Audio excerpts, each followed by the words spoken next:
So, what is the meaning of life? And to summarize the words of Tim Ferriss at the end of his book, who cares?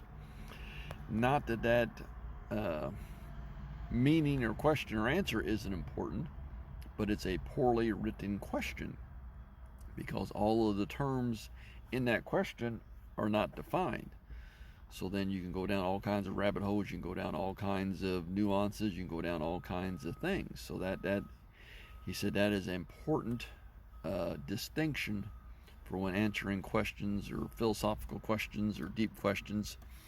Make sure you know the defined terms, because otherwise you're arguing answers and you could be defining different things, much akin to the three blind men that came upon the elephant, each grabbing a different part of the elephant and tried to describe the elephant based on what they were seeing, whether it was the trunk, the tail, or one of its legs.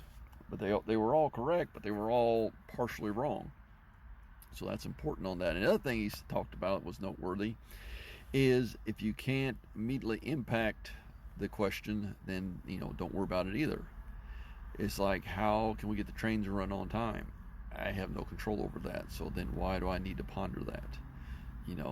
It's take care of what you can take care of, what you can influence, what you can, in a philosophy I like to tend to lean towards, and I found it from an older book, but it says, and I adopted to me, my real purpose is to fit myself to be of maximum service to God and my fellow man. Meaning fit obviously means to change. So work is involved, transformations involved, or good old ancient word pruning, refining.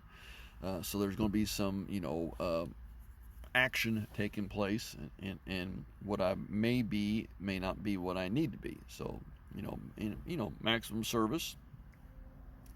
And that is just, how can I be helpful today? How can I be, helpful this week, this month, this year? But it's just, what can I give to, big and small? And that's the thing too, is it may not be to save all the starving kids in Africa. It may be just helping somebody down the street, or maybe just giving an encouraging word. It may be just something that self, but it's just maximum service. So main thing is not thinking about me. That is the epitome of lack of service, is going to be consumed with self. So when we can get out of that makes a big difference. And obviously to God and our fellow man, that's pretty obvious, is to whom I'm serving, is just everybody around me. You know what I mean? And carrying out those tasks, carrying out those missions. So just serving that higher purpose. So that's been kind of a benchmark that I've been using for a lot of years of philosophy. And like I said, it's just a line out of a book that I have, but it just always strikes me. And a lot of times I even use it as a prayer, and help me to transform, so I may fulfill this. So there's those kind of things, just some random thoughts today. So have a great day, stay gritty.